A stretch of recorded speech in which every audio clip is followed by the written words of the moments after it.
What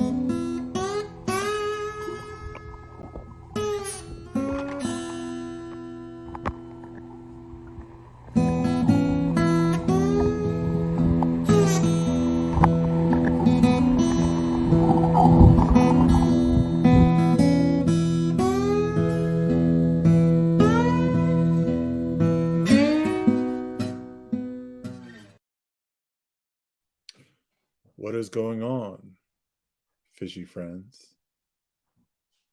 Welcome to the regional fishing.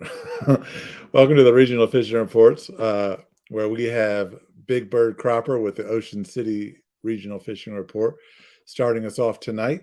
We'll then go to the Middle Chesapeake Bay, where we'll talk with Walleye Pete about the Mid Chesapeake Report before headed down south to Georgia for the Georgia Fishing Report. If you haven't done so already, check out TFC Plus on YouTube. You can access it. You can sign up on a computer and then access it from any of your devices. But there's a ton of additional content, and it's a great price point to support the fishing channel. So all of this content that you love, we provide most of it for free, but it doesn't cost us nothing to provide it. So go ahead and go on there and support that. It's $5 a month, and we would greatly appreciate your support on that.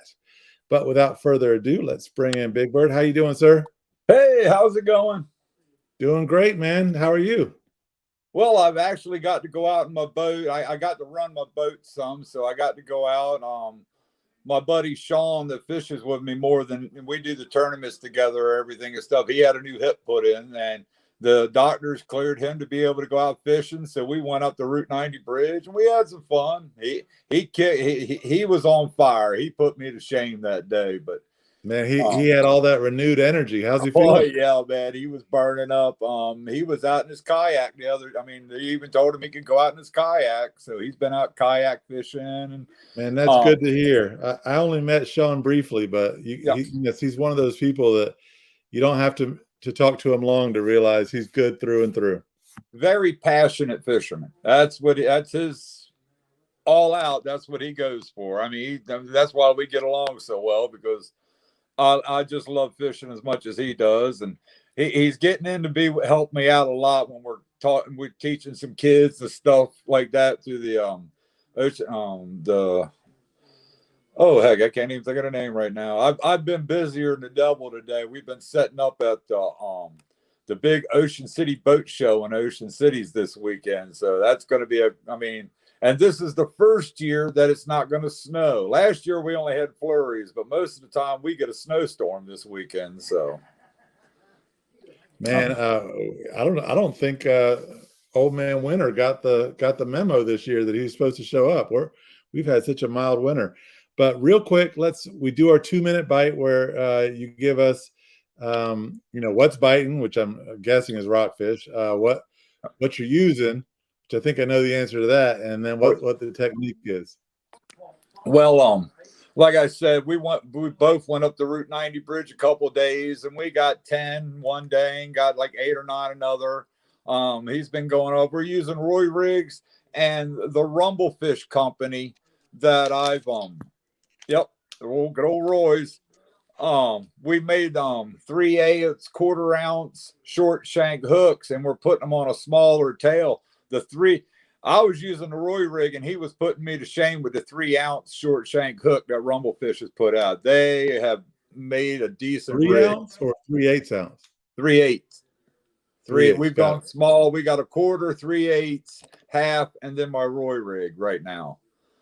I'm thinking about since they want to make this stuff, I'll think about getting them to make 1.5 ounces, because the boys on Route 50 bridge, the Roy rig works okay, but they said, man, we need more weight. So I'm going to bump it up to 1.5 ounces just and short shank it. And I think them guys will be okay up there. Canton Monty. I think it would be a great speckled trout bait if it was a 1/4 ounce or even 3/16. That was one of the reasons we put it up. CL, I've even got a handful just for him to take out there and try. we're still in the beginning stages of it where I don't put nothing out there until I'm sure of it. And this is the beginning stage of it. And so far we're catching fish when the current's not running as hard and the water's 44 degrees in Ocean City right now. So even when they hit it, they're hitting it, but it's a light bump. And it just and with the lighter weight, you can slow your retrieval down because you're not just sinking. With the Roy rig, I'd have to retrieve it a little faster or you get hung up on the bottom. With these lighter heads with not as much current, you can it's a lot better to fish. So you can fish it slower. Well, just want to let everyone know that question of the night wins the rigs made by the man of the hour, the Roy rig. He makes them where he's sitting. I know where he's sitting in his house. He makes them about probably 20 feet away from there. So they're done by hand. Him and neighbor Dave. And they will do you guys will do a pile of them in an evening, like hundreds of them, right? We've made thousands. But then he just helps me make them. But then I got to go back and put the labels on the bags and put the baggies together and then put them in the bag. And since I custom sharpen, now I'll sit down with 1,000 heads and sharpen them. I mean, I custom sharpen everything. And that way I've got to put a little protector on the end of it because they're sharp. I mean, they'll make you bleed. You guys, you're not getting that from your average bait, having a guy sharpen each one by hand. That's something else. It's like when on Saturday at let's see, that's my tag there. Oh, there you go. At the boat show Saturday, Scott Lennox has me coming out and doing a walk-on appearance with him, talking about Roy rigging and how to use the giant stretch lures we use in the summertime to catch those big rockfish under the bridge. So yeah, I want to come down and do the stretch. What are they called? Stretch 25s? Is that it? Yep, stretch 25s. That's what they're all about the same, but it's a swimming bait that dives down 25 foot. So I mean, I wish I had one close enough to me. I'd hold it up, but it's meant for taking out in the ocean and dragging behind your boat, trolling with it. And and you keep your depth around 25, 30 foot, and sometimes it pays off. Well, I found one on 50 Bridge one time thinking, well, this is the dumbest thing up here. And I kept messing with it. And I know every part of that bridge where there's different depths. So I went over to a 30-foot spot and dropped it back there and bang. It was like it was a 30-some-inch bluefish. Oh, it was a blast. And then we started buying them, and it's one of the best techniques. I mean, you got to have somebody driving the boat as well as a person fishing. I mean, I can do it by myself because I'm just so used to it, but it's a pain. I mean, and 2 years ago in Scott Lennox's Inshore Classic tournament, Sean and I gave up our spot by the bridge, and these people slid in behind us. They went through 150 live spot, and then they finally just tied a stretch onto direct to their Power Pro line. They didn't even put a leader on, and they caught the winning rockfish that year, 2 years ago. So you can't beat luck. I was going to ask with the Stretch 25. I've used some deep diving crankbaits before, and you can't really use your average medium light that you might fish the Roy rig on. You need a rod that's got a little bit more backbone to it, right? Yeah. And well, like I say, most of the time when I'm casting the Roy rig up and down the bridge, I'm 30-pound test. When I go over there and start running the dredges, or I put a 3-ounce sinker above my Roy rig and drop it back, and we just keep dropping it back into the hole, and you get a hit that way too. I use 50-pound tests there. And Sean, he uses 80-pound tests. So he's going up to 80. So 80. That's chain. That's like chain. Oh, yeah. Well, it's the Power Pro line. You can be using 80-pound tests at a diamond or 20. It's incredible. Oh, yeah. I mean, and the boys the 12-pound stuff has. Go ahead. I said the boys up on Route 50 Bridge, that are dropping the Roy rigs down and other things down to pull up. They're using 100-pound test. It's incredible what they're using. And what kind of leader are they using? 50 to 80-pound leaders. Sean's using 50-pound leader with the 80-pound Power Pro because we've hooked up the fish up by the 50 bridge, and a lot of times if you get a really big one, he'll shoot out the other side of the bridge. So you've got to back your boat through the bridge and go off and fight it. Uh-oh.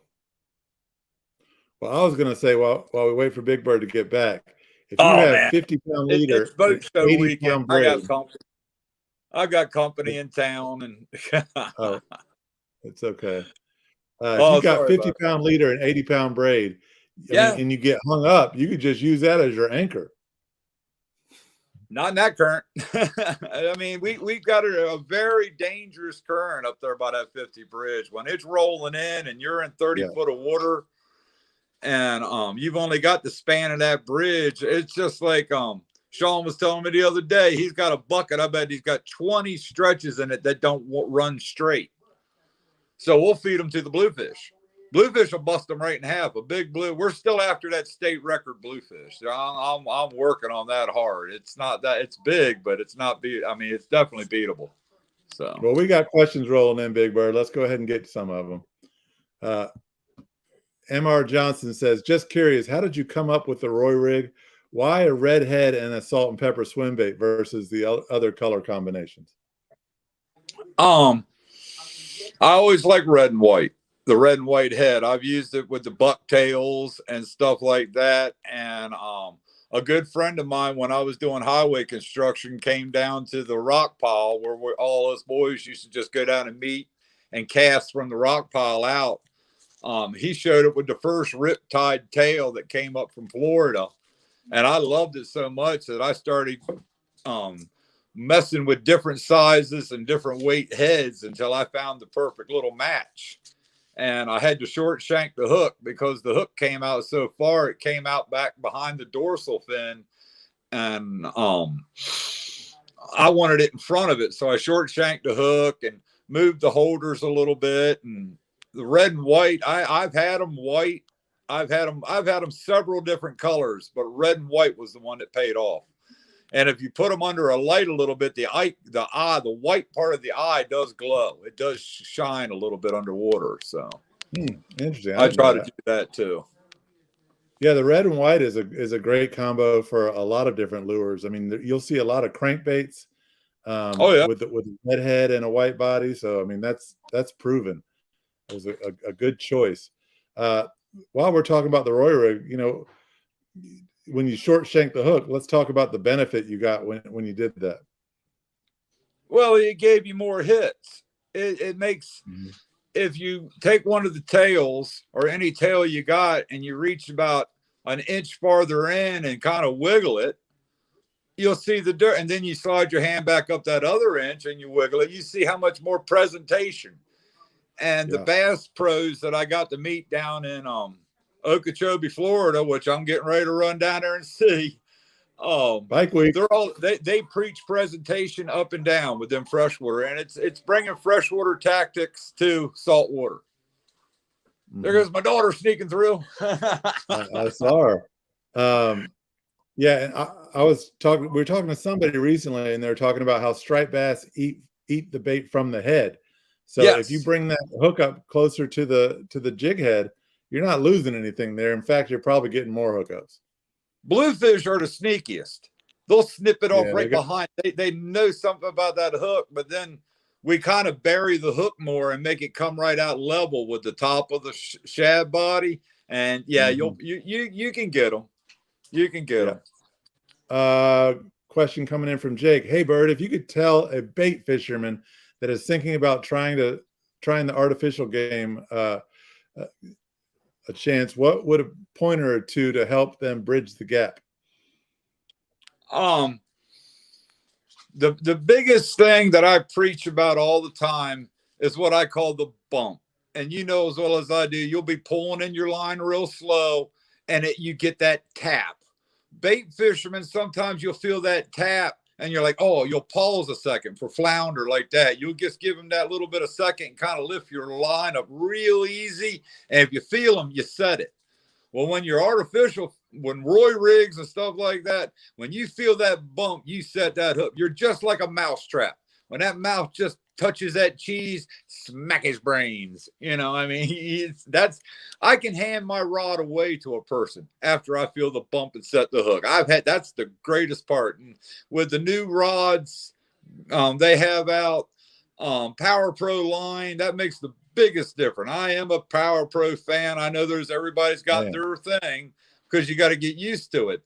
And I mean, I've had people, they want to test a new rod. Well, we'll string it up and everything, and I'll sit there and I'll tap it with a stick, just a little dink. If they feel that, they're going to feel that bump. So somebody, if they're a freshwater or bait fisherman, are coming to it.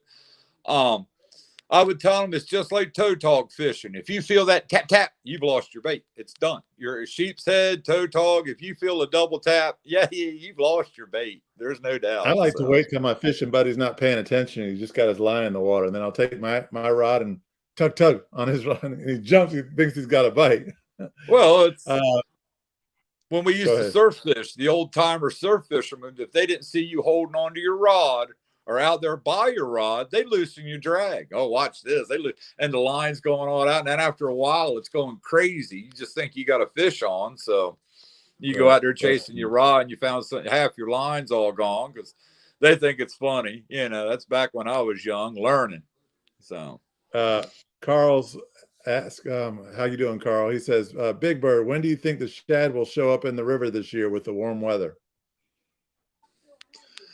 Like I said, I'm getting ready to run down to Daytona for bike week and do a lot of fishing while I'm there. But that Pocomoke River, like I said, right now, the up by 90 bridge, and I'd like to, before I leave, I'd really like to go down to the Verrazano Bridge, but it's still running 44-degree water temperature, but it is so nice. I'm seeing daffodils.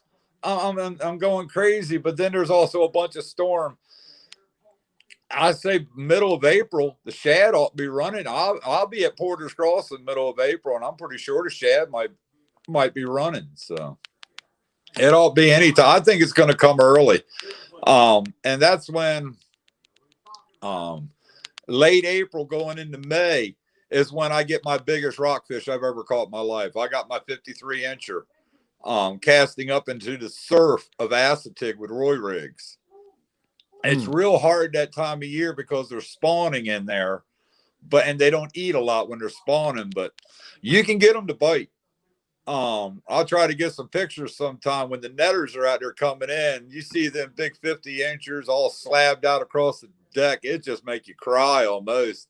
They can keep them, but we can't. So, Yeah. Let's see. We got one from Bobby Hirschkalk. He says, hey, Bird, what's your favorite week of the year in Ocean City? The week of the Inshore Classic, the first week the water hits 52, or bike week? Looking forward to hearing you talk this weekend. Oh, I like bike week a lot because I got people from all over the country. During bike week, I have my good friend Carl that comes here from Germany. And he's from the cities. He's from the city part, and he's out here at my house. Which you've been here, you know how quiet it is. There's nobody around. He's just amazed how quiet it is at my house. And I've took him out fishing for flounder, and we brought him home and we cooked the flounder up fresh. Or when we last year he got a keeper rockfish, so of course we brought that home and we cooked it up on the grill for him. We do a lot of grilling here, so. But my favorite time of year is April, May. And then when the summer gets rolling in, then it's kind of like I go out more at night a lot of times because there's just so many people. I still get in trouble because I call it the Pennsylvania Navy. You can walk across the bay with the Pennsylvania Navy out there, and it's all in fun. I got good friends of mine that fished against me in the Ocean City, Scott Lennox's Inshore Classic. And they come down wearing T-shirts representing the Pennsylvania Navy. So it's all in good fun, but we do give each other grief. So, but the beginning of the fishing season and definitely the end, that's my favorite. I mean, all the way to January. And And like now, when all the big fish have run up into the 90 bridge, a good friend of mine, Marvin Miracle, he got a 31 incher the other day, and some other boys I know, both of them got a 29-inch. So there's keeper fish up there, but you're still got to weed through 100 little ones before you might get that big one. We got 2 more questions, guys. We're not going to be able to get to people's second questions tonight. I know, Carl, you asked a second question, and Bobby, you asked a second question, and just to give everyone a chance. Robert Figliozzi asks, "Hi, Big Bird. I would love to have Grant and I fish with you sometime. What is a water current choice and technique to catch tautog without getting snagged?" You got to remember, I don't think man. there is one, right? Well, you're always going to get snagged tautoging. The new togging grub heads that the Rumble Fish and a lot of other companies are making around here, that has changed up getting hung up a lot. It really has, because you can toss it up there. How it's made, it sits flat on the bottom and the hook sticks straight up with your sand fleas, your green crabs, or your bait on it. And it has made a lot of difference not getting hung up as much. But when I was a boy, everybody knew we used to use rubber bands as spark plugs, old spark plugs, and when you got hung up, you'd yank it, the rubber band would break, you get your hook back, you just stick another one on. I mean, togging, I mean, you got to learn with the new grub heads, you can cast it out. But if most of the time, if you're tog fishing, you want to just drop it straight up and down so you don't get hung up. If you cast that weight out and you're trying to bring it at an angle, you're going to get hung up every time. Last question coming from David Carl. He says, "Cheers from Korea. Thanks for watching. And I'm guessing, thank you for your service. I'm guessing, David, Really? you're doing some military service overseas. Correct me if I'm wrong." He says, "Do you like to cast up current and reel in with the current? Cast across the current or cast down the current and reel in against the current?" It's 9:15 here in Korea. No kidding.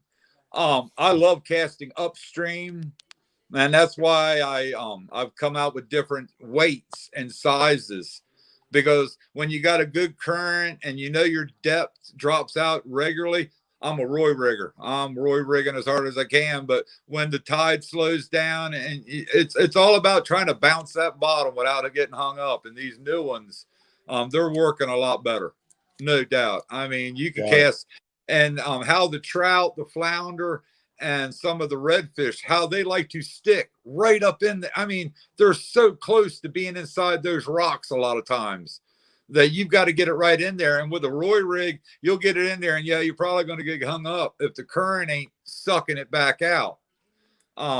When you're on the South Jetty, a lot of times when you see that wave roll in, you're trying to time that wave so you cast it at right when the wave hits, so it washes it back out. That washing it back out like it's a wounded fish, you'll get strikes. Yeah, I remember when you and I fished together with Lady C, I lost about 10 of your rigs before you straightened me out some. But we are and Jake Evans is giving that last question an extra vote. So I don't know if Jake's vote counts, but we are at the end of the show where we choose the question of the night. Big Bird, you got a question that stuck out to you? Oh, the boy in the military. David? All right, we're gonna have to put up a bunch of stamps on this one, but David, maybe if you can give us an address in the States that we can send it to, we'll send if it you to send a it US to him, address. I'll pay for the shipping. What's you that? Send it to him, I'll pay for the shipping.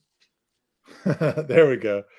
There we go. I wonder what, I'll bet you the Roy Rig will catch some fish in Korea. I guarantee you it will. David, send us your where to send it at admin@thefishingchannel.net. And Big Bird just said he's going to pick up the $375 shipping charge. If that's what it takes. I know. But he said, okay, well, that's our military boys, man. Yeah, there you go. Thanks for your service. Big Bird, been a pleasure as always. Everyone, thank you so much for tuning in. All your questions were awesome. Sorry we weren't able to get to everyone's second question, but it's a good problem to have when we have a lot of people asking questions. Next month, I'll be talking to you from Florida. Nice. We'll have to have a bunch of palm trees in the background. We're looking forward to that. Thanks so much, Big Bird. And we'll see you guys in a few minutes for the Mid-Chesapeake Fishing Report with Walleye Pete. Take care. God bless.